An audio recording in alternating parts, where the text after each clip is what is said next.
The number one takeaway would be don't assume. Learn more about your customer, your specific customer that your brand is going to deal with.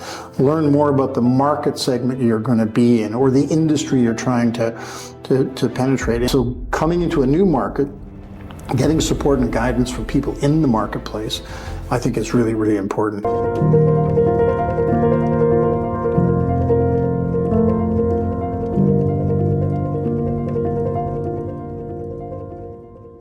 It's a tough question because it really depends on, what we've been talking about. Who are you trying to reach? Some people have been very successful, for instance, with new products with pop-up stores, right? But I would say generally, my answer to your question, I would lean more towards the online presence, because depending on your product, you can build an online presence pretty effectively, pretty quickly.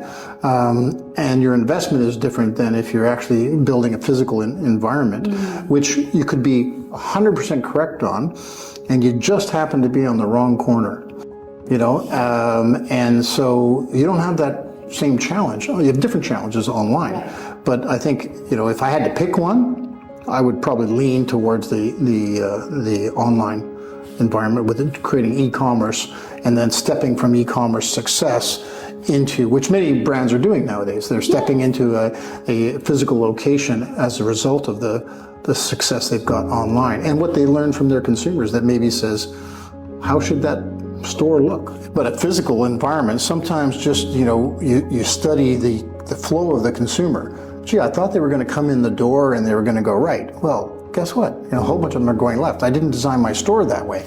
Online, as you said, you can have different experiences. We can all enter the same door and you can quickly test to see, present us with different alternatives. And suddenly and essentially your store is evolving very quickly and you're getting that data, which is critical. And then, even if that leads you to refine to a much more consistent online presence, that you can't do. It's hard and expensive to do that in a physical environment. So for all those reasons, I'd say get it right there and then figure out it.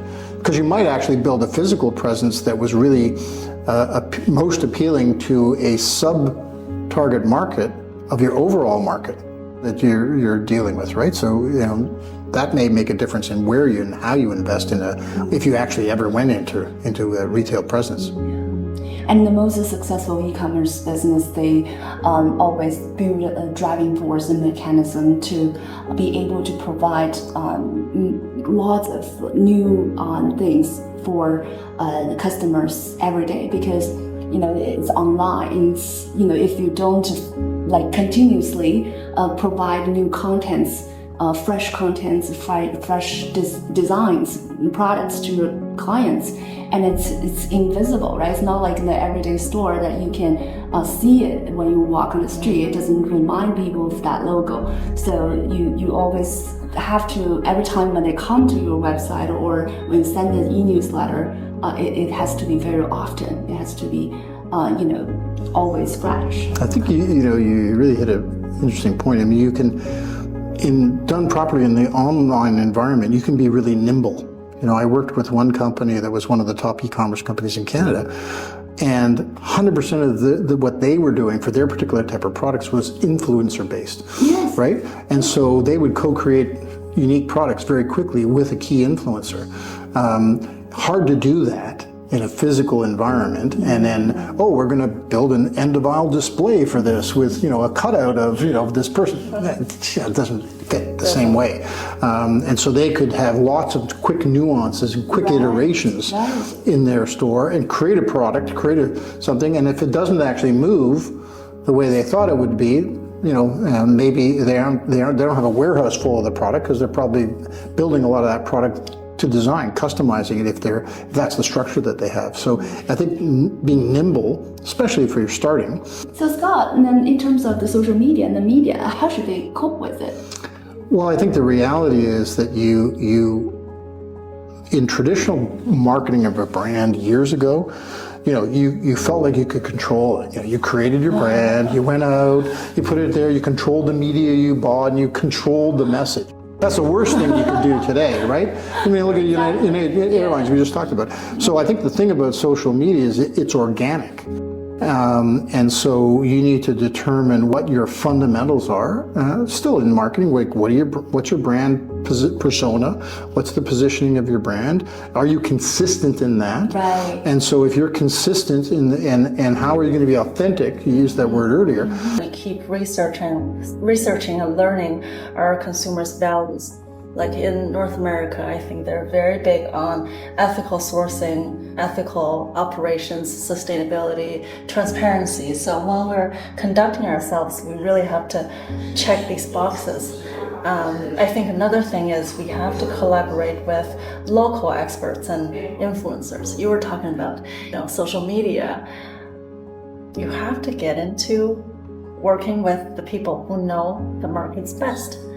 And you have to engage with your community, whether it's, sponsoring a school activity, an educational program, a social initiative. Do something that's going to contribute to the well-being of the society, and then you'll be a part of it. I think the number one takeaway would be don't assume. And if you constantly are thinking, I shouldn't assume, then learn more about your customer, your specific customer that your brand is going to deal with. Learn more about the market segment you're going to be in or the industry you're trying to penetrate. And if you, the worst thing you can do is assume. And if you kind of operate from a mindset of not assuming, but going, let's just pause for a second, have we got this right? Or seek experts in the marketplace who can give you that local perspective, that local advice, critically important. When it comes to human resources management, if a companies they wanted to come here and they're gonna face challenges of managing a diverse team, what kind of advice that you would like to give to them? I think today, especially, it's a big challenge, right? And one of those big challenges I see with companies in a post-pandemic environment is there was already a trend for certain industries, tech often, but others, to have this sort of remote work versus local work. It's a big question still right now, which is, what makes sense for your business? I think the reality is certainly in a North American setting, there's very few companies are reverting back to the pre-pandemic, traditional work cycle. So coming into a new market, getting support and guidance from people in the marketplace, I think is really, really important because there's no one cookie cutter answer. I totally agree. Thank you everyone for contributing your time. As the local experts, we are committed to help more clients to come to North American market. It is a very thriving market that's got a lot of potentials. And then we hope that by building a long-term laser-focused brand, using that brand power leverage, and then be able to not assume and be able to build, make friends with local community, and making sure that we are able to adapt to the markets quickly, and then be able to listen more carefully.